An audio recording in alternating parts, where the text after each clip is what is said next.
তোমার আমার সবচাইতে বড় পরিচয় হলো আমরা নবী করিম সাল্লাল্লাহু আলাইহি ওয়াসাল্লামের উম্মত। নবী করিম সাল্লাল্লাহু আলাইহি ওয়াসাল্লামের ওয়াফাতের সময় সর্বশেষ যে কথা ছিল ওটা হচ্ছে সালাত সালাত সালাত। কারণ নবী করিম সাল্লাল্লাহু আলাইহি ওয়াসাল্লাম জানেন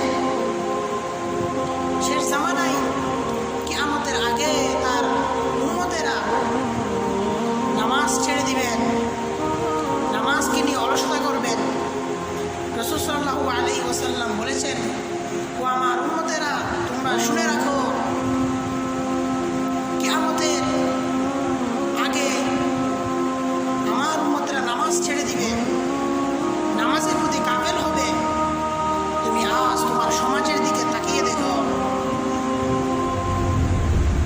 অনেক বড় মসজিদ, মসজিদগুলো অনেক সাজানো, কিন্তু মসজিদে মুসল্লি থাকে এক কাতার দুই কাতার, কিন্তু তোমার এলাকার মধ্যে মুসলমান আছে শত শত।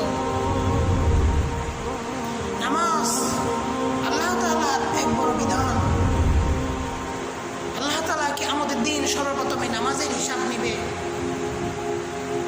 আল্লাহ তাআলা বলবেন, ও আমার বান্দা, তোমাকে আমি এত নিয়ামত দিয়েছি, এত কিছু দিয়েছি, তুমি আমার শুকরিয়া আদায় করো নাই, তুমি আমার দেওয়া বিধান মেনে চলো নাই, তুমি আমার দেওয়া সালাত